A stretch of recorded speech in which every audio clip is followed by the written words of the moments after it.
En esta oportunidad quiero compartir con ustedes una capacitación en seguridad vial que surge precisamente del estudio de las causas más frecuentes en accidentes de tránsito o siniestros de tránsito, en este caso en la ciudad de Bucaramanga, donde tenemos en cuenta precisamente la estadística, basándonos en este informe de gestión que presenta el señor Nixon Ricardo González. Él es un agente de tránsito que está dedicado al estudio de la estadística y precisamente a contabilizar el número de accidentes y todo lo que se relaciona precisamente con el tema de siniestros. Entonces acompáñenme, vamos a hacer ese estudio para determinar o para definirles a ustedes qué son líneas de vida.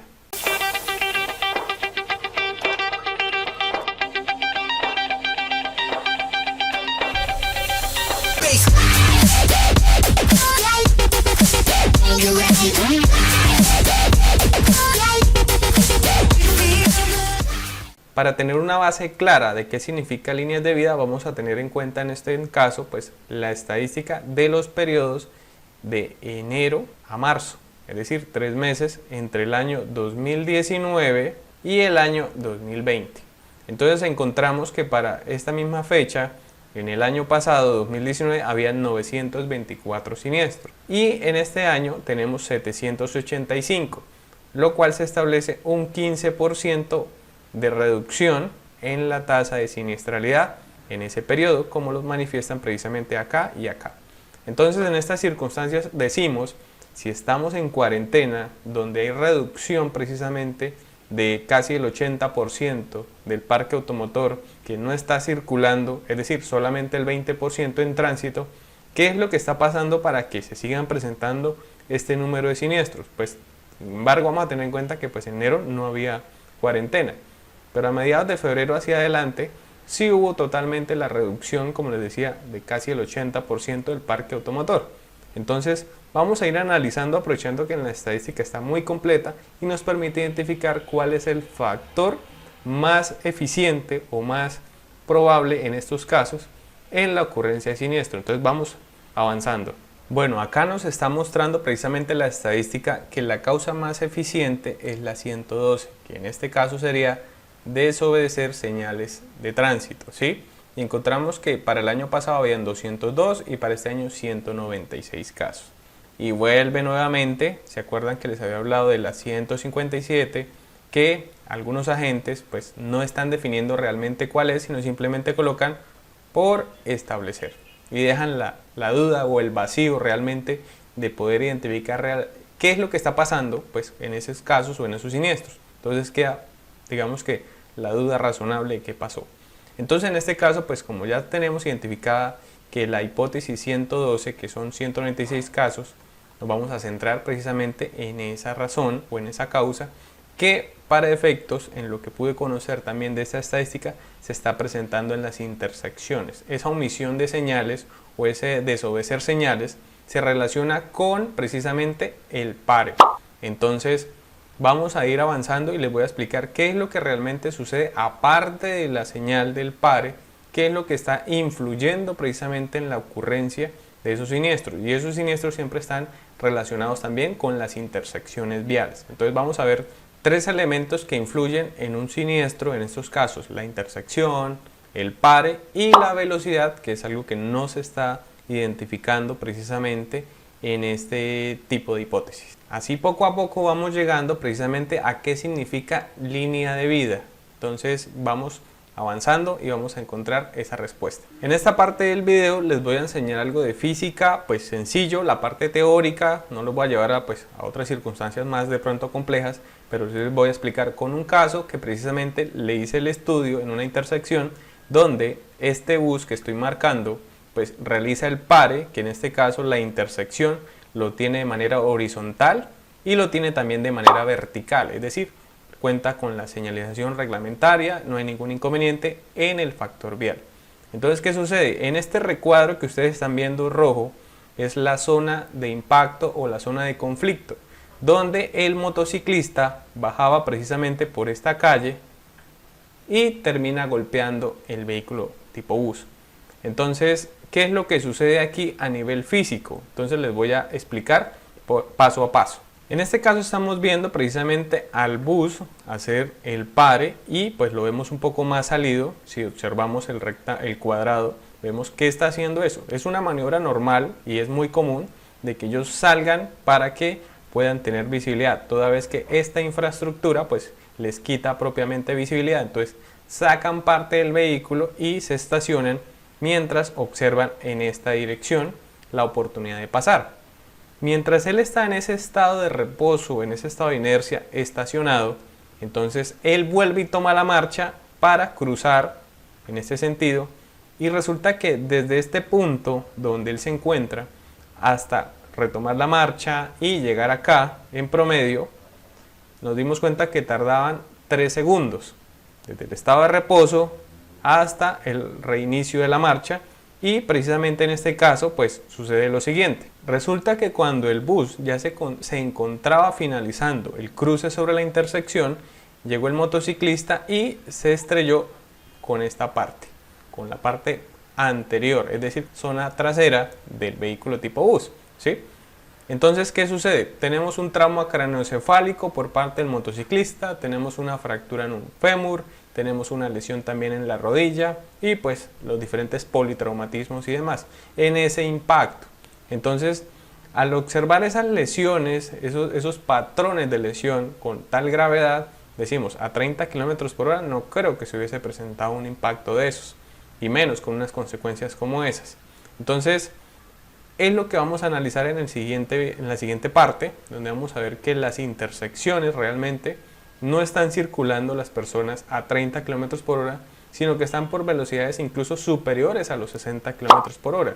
Eso lo hicimos precisamente en el estudio de este caso para identificar qué era lo que sucedía en esa intersección donde constantemente se están presentando siniestros. En la investigación de este caso pudimos establecer que el impacto por parte del motociclista o en el costado izquierdo del bus se había generado a una velocidad superior a los 60 km por hora.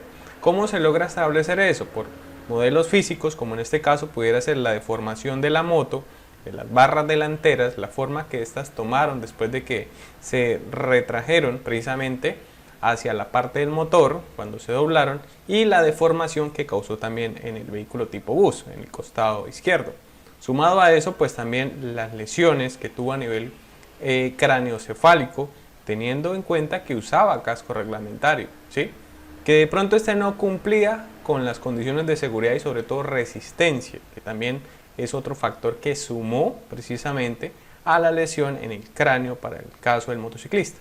Entonces vamos a tener en cuenta aquí esas variables y adicionalmente pues las distancias que existían desde el campo visual por parte del motociclista, que en este caso pues desde aquí es donde tracé precisamente el punto con esta línea que están ustedes viendo, es desde donde el motociclista podía observar el vehículo que se encontraba si venía desplazándose, o pues incluso mucho más atrás, como es acá, desde donde podía ver el vehículo que se encontraba pues saliendo.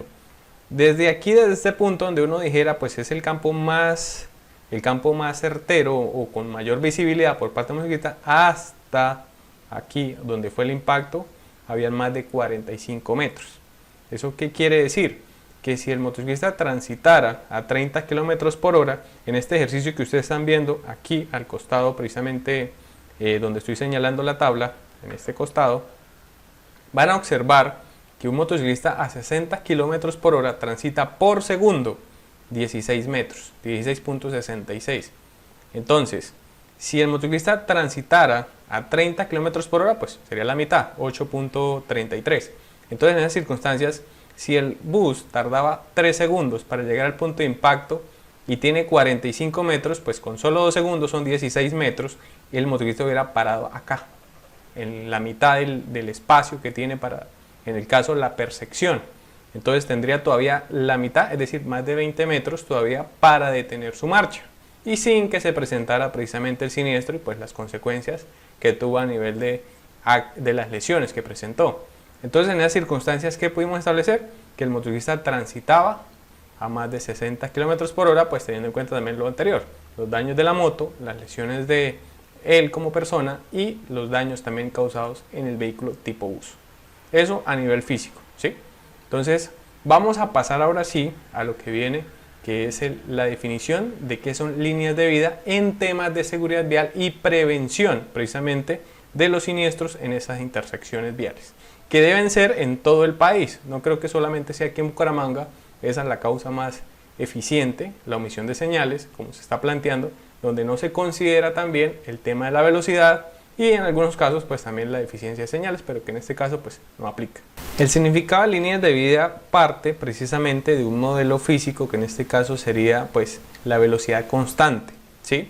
Entonces encontramos que pues conociendo que ya los vehículos, no solo motocicletas, vehículos en general, están transitando a velocidades incluso superiores a los 80 km por hora o 60 km por hora como lo establecimos, entonces ¿qué vamos a hacer? Entonces vamos a tener en cuenta en este caso pues el siniestro que se investigó, que pues es repetitivo en la mayoría de intersecciones, donde este conductor realmente lo que hace es un pare, ¿sí? Y luego retoma la marcha.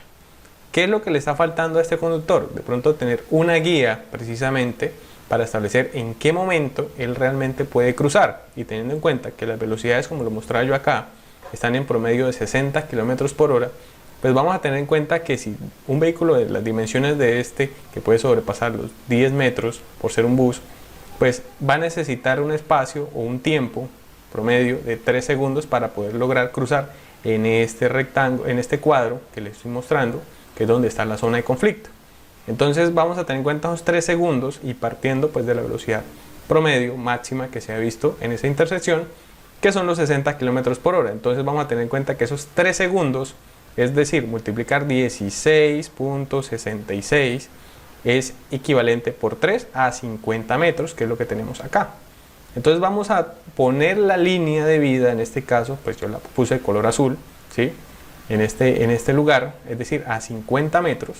¿Con qué finalidad? Pues el conductor que está en esta intersección, observando hacia ese costado, si ve que el motociclista o el conductor en general, vehículo en general, está después de esa línea, tendrá más posibilidades de poder hacer el cruce de manera segura, ¿sí?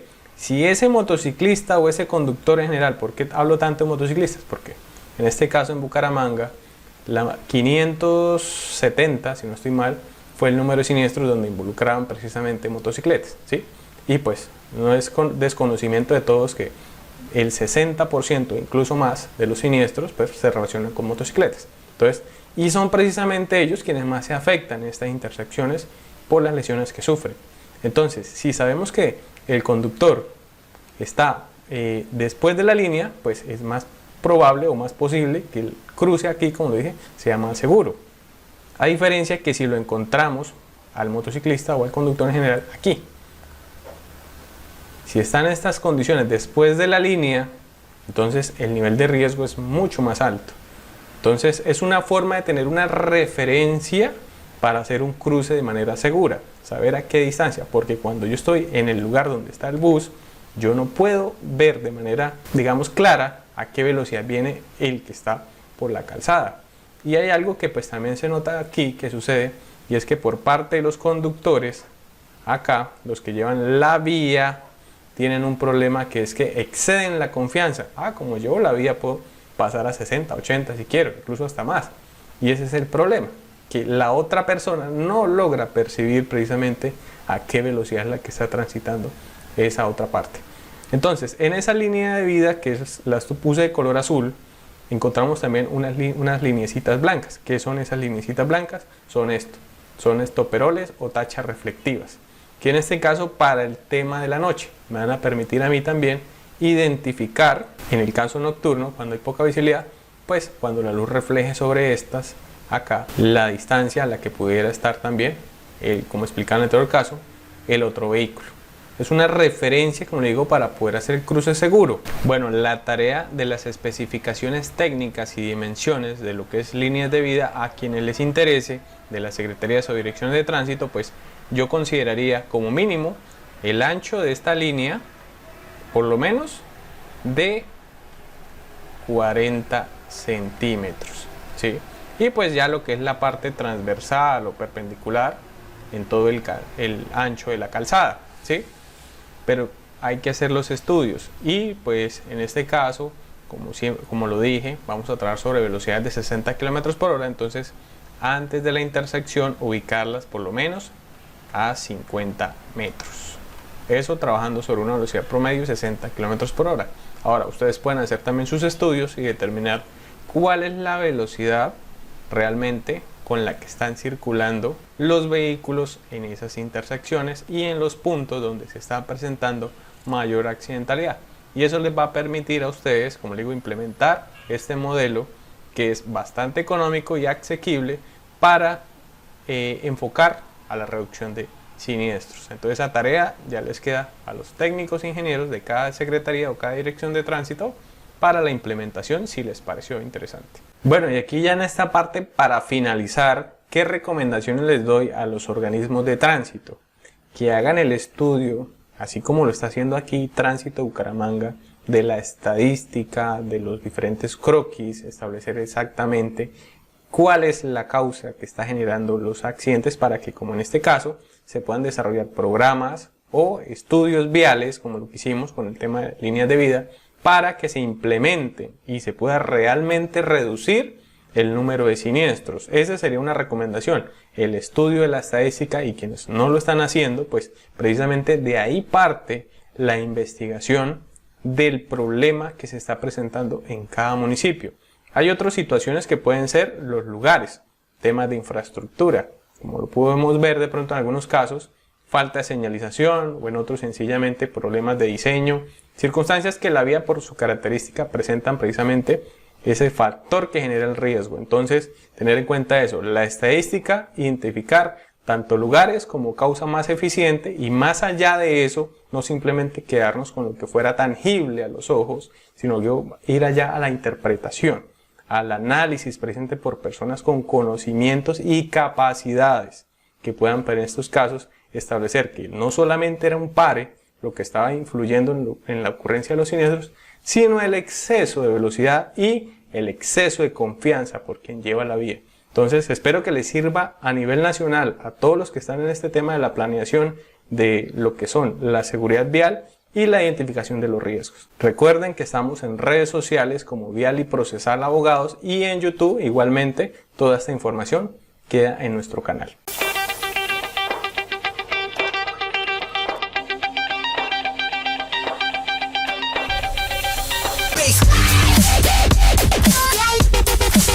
You're ready.